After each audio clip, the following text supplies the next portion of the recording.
Hi all, ഇതാണ് മാതാവിൻ്റെ രക്തക്കണ്ണീർ ജപമാല. ഇത് ഞാൻ ഇൻസ്റ്റഗ്രാമിലെ ഡോർ ടു റോസറി എന്നൊരു ഇൻസ്റ്റഗ്രാം പേജിൽ നിന്നാണ് വാങ്ങിച്ചിട്ടുള്ളത്. അപ്പോൾ ഈ ജപമാലയ്ക്ക് ഒരുപാട് പ്രത്യേകതകളുണ്ട്. അസാധ്യമായിട്ടുള്ള കാര്യങ്ങളെല്ലാം മാതാവിൻ്റെ മധ്യസ്ഥം വഴി സാധിച്ചു കിട്ടാൻ നമുക്ക് ഈ പ്രാർത്ഥന ഉപയോഗിക്കാം. ഓക്കെ, അപ്പോൾ എങ്ങനെയാണിത് പ്രാർത്ഥിക്കേണ്ടതെന്ന് ഞാൻ പറയാം. അപ്പോൾ ആദ്യം നമ്മൾ ചെയ്യേണ്ടത് ഒരു സ്റ്റാർട്ടിംഗ് പ്രെയർ ഉണ്ട്. അപ്പോൾ അതിനുശേഷം നമ്മൾ പ്രാർത്ഥിക്കേണ്ടത്: ഓ ഈശോയെ, ഈ ലോകത്തിൽ നിന്നെ അധികമായി സ്നേഹിക്കുകയും സ്വർഗത്തിൽ നിന്ന് ഏറ്റവും ഗാഢമായി സ്നേഹിച്ച് നിന്നോടത്ത് വാഴുകയും ചെയ്യുന്ന പരിശുദ്ധ അമ്മയുടെ രക്തക്കണ്ണീരുകളെ നീ കരുണയോടെ വീക്ഷിക്കണമേ. അതൊരു പ്രാവശ്യം പറയാം. എന്നിട്ട് 7 പ്രാവശ്യം സ്നേഹം നിറഞ്ഞ ഈശോയെ, നിൻ്റെ പരിശുദ്ധമ്മ ചിന്തിയ രക്തക്കണ്ണീരിനെക്കുറിച്ച് എൻ്റെ യാചനകൾ കേൾക്കണമേ എന്ന് നമ്മൾ പ്രാർത്ഥിക്കാം. എന്നിട്ട് വീണ്ടും നമ്മൾ ഓ ഈശോയെ എന്ന പ്രാർത്ഥന പറയാം. എന്നിട്ട് അടുത്ത് സ്നേഹം നിറഞ്ഞ ഈശോയെ എന്ന പ്രാർത്ഥന റിപ്പീറ്റ് ചെയ്യുക 7 പ്രാവശ്യം. ഓക്കെ, അങ്ങനെ മൊത്തം നമ്മൾ 7 പ്രാവശ്യം ഇതുപോലെ നമ്മൾ റിപ്പീറ്റ് ചെയ്യണം.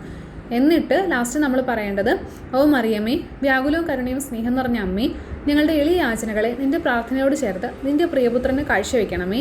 അങ്ങ് ഞങ്ങൾക്കായി ചിന്തിയ രക്തക്കണ്ണീരുകളെക്കുറിച്ച് നമ്മുടെ നിയോഗം പറയണം. നിൻ്റെ പ്രിയപുത്രനിൽ നിന്ന് ലഭിച്ചു തരണമേ. ഞങ്ങളെല്ലാവരും നിത്യഭാഗ്യത്തിൽ ചേർക്കുകയും ചെയ്യണമേ. ഓ മറിയമേ, നിൻ്റെ രക്തക്കണ്ണീരാൽ പിശാചിൻ്റെ ഭരണത്തെ തകർക്കണമെന്നും ഞങ്ങളെ പ്രതിബന്ധിതമായ ഈശോയുടെ തൃക്കരങ്ങളാൽ സകല തിന്മകളിൽ നിന്ന് ലോകത്തെ കാത്തുരക്ഷിക്കണമെന്നും ഞങ്ങൾ പ്രാർത്ഥിക്കുന്നു. ആമേൻ. ഇനി ഞാനിത് ജപമാലയിൽ പറഞ്ഞുതരാവേ. ആദ്യം ഞാൻ പറഞ്ഞില്ലേ ഒരു സ്റ്റാർട്ടിംഗ് പ്രെയർ പറയണം എന്നുള്ളത്. ഓക്കെ, അങ്ങനെ സ്റ്റാർട്ടിംഗ് പ്രെയർ പറയാം. എന്നിട്ട് ഓ ഈശോ എന്ന പ്രാർത്ഥന പറയണം. എന്നിട്ട് ഈ റെഡ് ബീഡ്സ് വരുന്നവിടെ നമ്മൾ സ്നേഹം നിറഞ്ഞ ഈശോ എന്ന പ്രാർത്ഥന പറയണം.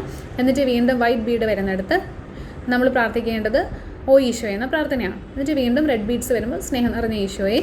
അങ്ങനെ നമ്മൾ 7 പ്രാവശ്യം, ഇതിനകത്ത് 7 സെക്ഷൻസിലായിട്ട് കൊടുത്തിട്ടുണ്ട്. അങ്ങനെ നമ്മൾ ഇത് റിപ്പീറ്റ് ചെയ്യാം. ഓക്കെ, എന്നിട്ടാണ് നമ്മൾ ഈ കാർഡിൽ കാണുന്നത് പോലെ ഈ ഓ മറിയം എന്ന പ്രാർത്ഥനയും പറഞ്ഞിട്ട് നിയോഗം പറഞ്ഞ് നടത്താം.